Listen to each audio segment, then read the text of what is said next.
Hi friends, welcome to the profit curve. Guys, आज के video में मैं अपने साथ थोड़ा डेटा लेके बैठा हूँ क्योंकि मैंने सोचा आज एक प्रॉपर स्टॉक एनालिसिस बहुत दिनों बाद करते हैं। And I have spoken about this company earlier is well, लेकिन आज उसका एक न्यू पर्सपेक्टिव में उसकी बात करते हैं। So all stock ideas on this channel are my personal opinion. कोई भी स्टॉक बाय करने या सेल करने के पहले please consult your registered financial advisor and then take a call. This video and all videos on the profit curve are only for training and educational purposes. Guys, जो company जिसकी मैं बात कर रहा हूँ उसका नाम है RHI Magnesita। RHI Magnesita इसको पहले ओरिएंट रिफ्रैक्ट्रीज के नाम से जाना जाता था।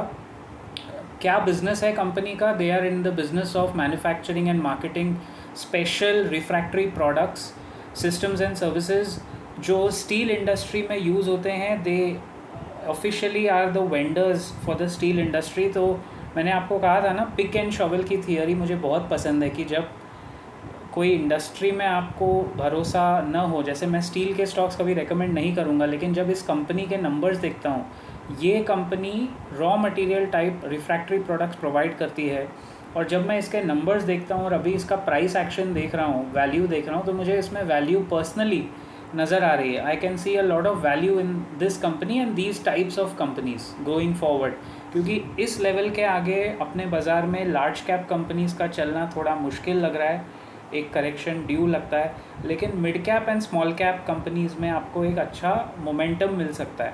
RHI Magnesita technically qualifies as a mid cap company. ये मिड कैप स्टॉक है, 13,000 करोड़ का मार्केट कैप है, करंट प्राइस 662 के आसपास चल रहा है।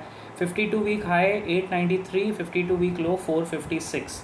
अगर इसका 200 डे मूविंग एवरेज आप देखते हो अभी करंटली, तो वो अप्रॉक्सीमेटली बैठेगा 657 का 200 डे मूविंग एवरेज है, और उसी लेवल का 657 655 के आसपास का 50 डे मूविंग एवरेज है। इसका मतलब है in the last few days and weeks RHI Magnesita has gone just broken its 50 day and 200 day moving average, and that is a very good sign, क्योंकि वो उसके ऊपर थोड़ा थोड़ा करके सस्टेन कर रहा है, वहाँ से नीचे नहीं गिरा है।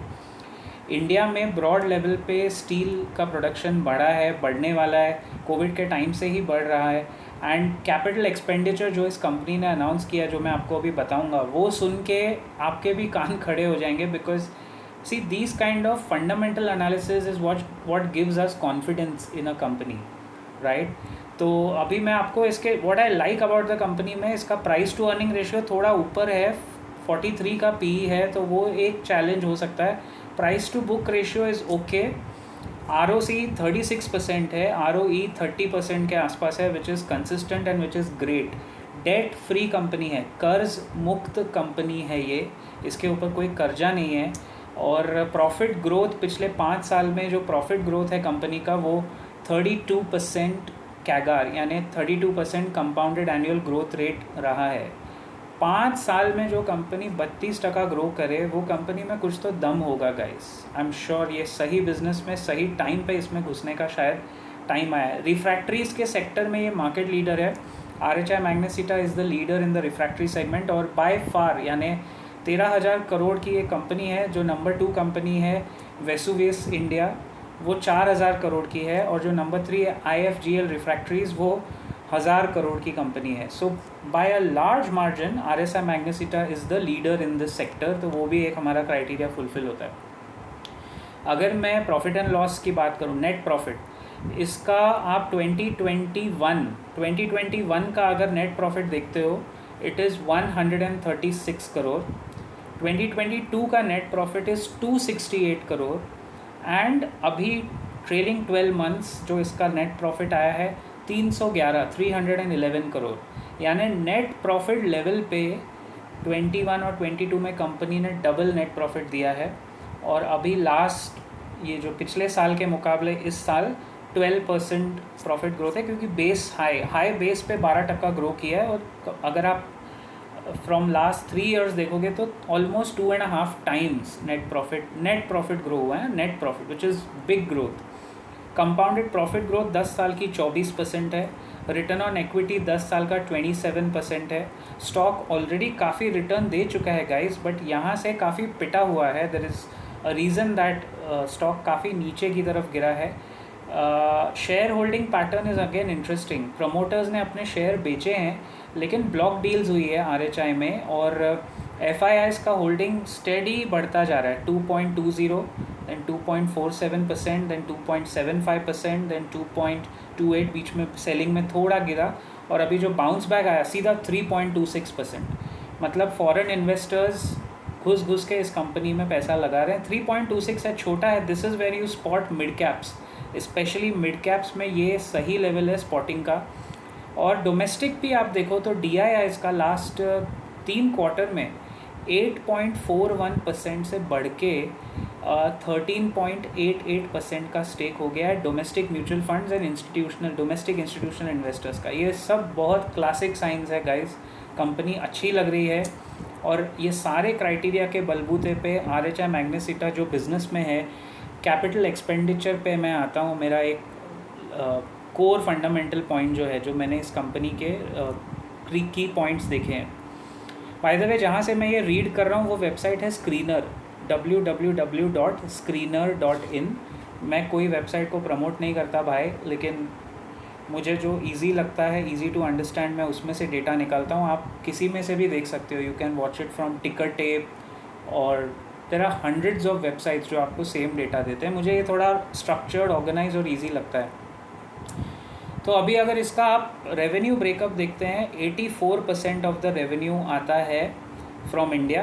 That's a good sign in the inflation environment. सिर्फ 16% रेवेन्यू इंडिया के बाहर से आता है। मतलब ये home grown, domestic, locally dependent growth sector वाली कंपनी है।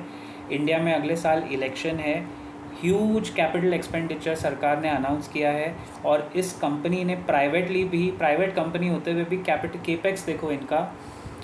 Demand for refactory is primarily dependent on steel industry, which accounts for 75% of the total sales। तो ये एक थोड़ा सा डिपेंडेंसी है स्टील सेक्टर के ऊपर। लेकिन वो बोलता है ना, जब सोना ढूंढने जाती है कोई कंपनी, तो सोना सिर्फ एक कंपनी को मिलता है, लेकिन फावड़े बिक जाते हैं। फावड़े are the shovels, pick and shovels.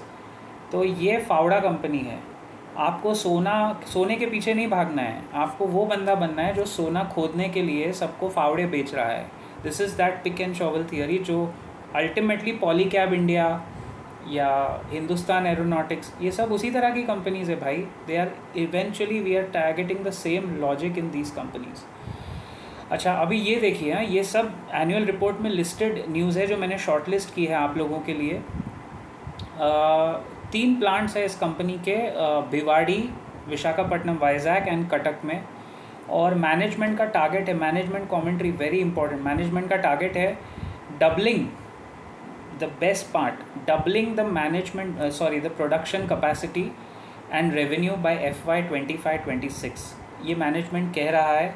अगर किसी कंपनी का मैनेजमेंट क्लीन है, ग्रोथ ओरिएंटेड है, और वो सामने आके बयान दे रहे हैं, एनुअल रिपोर्ट में पब्लिश कर रहे हैं कि they are targeting to double their capex, capital expenditure कर रहे हैं, प्रोडक्शन कैपेसिटी बढ़ा रहे हैं। कैपेसिटी एक्सपांशन इस तरह की कंपनीज के लिए बहुत बड़ा ट्रिगर होती है। एंड रेवेन्यू, और अगर रेवेन्यू डबल हो रहा है 3 साल में, I am interested in this. मेरे पास अभी और पैसे नहीं एलोकेट करने के लिए, but I would be interested in a company like this, जो 2 या 3 साल में रेवेन्यू डबलिंग की बात करिए। बहुत बड़ी बात है, सब डबल हो सकता है। मतलब स्टॉक प्राइस हो गया, देन आपका नेट प्रॉफिट मार्जिन ऑलरेडी इतने अच्छे हैं, तो उनके स्केलिंग के वजह से उनके कॉस्ट नीचे गिरेंगे, तो it's a win win situation. RHI Magnesita India has committed approximately 400 crore of phased investment in capital expenditure by FY 2026 to expand its production capacity। 400 crore रुपया कंपनी खर्चा करने वाली है। दैट मीन्स काफ़ी हैवी लेवल पे इन्वेस्टिंग एक्टिविटी इनकी चल रही है। प्रोडक्शन कैपेसिटी अब 3 लाख टन करने का इनका टारगेट है। अभी 1.5 to 1.7 लाख टन अभी होता है, और ऑलरेडी 400 करोड़ में से 50 करोड़ रुपया कंपनी इन्वेस्ट कर चुकी है वाइजैक वाले प्लांट में। अपने ही सेक्टर में मर्जर्स एंड एक्विजिशंस भी दबा के कर रही है company. So all in all, if I have to give rating out of 10 to this company, मैं इसको 7.5 की रेटिंग दूंगा। क्योंकि परफेक्ट 9 या परफेक्ट 10 मिलता नहीं है, लेकिन 7.5 7.5 this is a good boy type of a company. मैं वापस डिस्क्लेमर रिपीट कर रहा हूँ, अभी ये वीडियो देखने के बाद जाके फटाफट स्टॉक नहीं खरीदना है। Please do your own research, या तो आप हमारा ट्रेनिंग प्रोग्राम में सीखिए कि रिसर्च कैसे करते हैं, and then you can buy और सेल एनी स्टॉक। मुझे ये कंपनी पर्सनली अच्छी लग रही है। I can safely say that जिस तरह हम सिलेक्टेड चुनिंदा कंपनीज़ पे व्यू देते हैं, पॉलीकैब हो गया, HAL हो गया, टाइटन हो गया, टाटा एलेक्सी, विनती Organics, AU small finance bank, उस पर एक वीडियो ड्यू है बाय द वे, क्योंकि वो 550 560 से हम लोग उसके पीछे पड़े और आज वो 745 750 तक जाके आए। So it's given 35-40% returns in 6 months, 6 से 8 महीने में, which can beat any mutual fund का balance sheet, any mutual fund का टारगेट रिटर्न। तो वो AU बैंक पे अलग बात करेंगे, आई थिंक एक अलग वीडियो बनाऊंगा। अब उसमें सावधान होने की बात है, उसमें आपको अलग से एक इंडिकेशन दूंगा। बट जिस तरह ये स्टॉक्स हम लोग एनालाइज करते हैं, वैसे उसमें RHI आप जोड़ सकते हो, राज रतन ग्लोबल वायर्स है, ऐसे बहुत सारे। देखो स्टॉक्स बहुत सारे हैं, but you don't have to buy everything. उसमें आपका अल्फ़ा नहीं बनेगा। You have to buy what you understand. जो सेक्टर, जो कंपनी समझ में आती है वो बाय करें। मुझे स्टील सेक्टर से कोई लेना देना नहीं है, लेकिन मुझे वो कंपनी समझ में आती है जो माल सप्लाई कर रही है और जो उस सप्लाई करने वाले वेंडर लिस्ट में सबसे ज़्यादा मार्केट शेयर लेके बैठी है और जिसका ROC ROE सही है। सिर्फ एक ड्रॉबैक RHI मैग्नेसिटा में है, PE रेशियो बहुत ऊपर है, like the price to earning ratio is very high.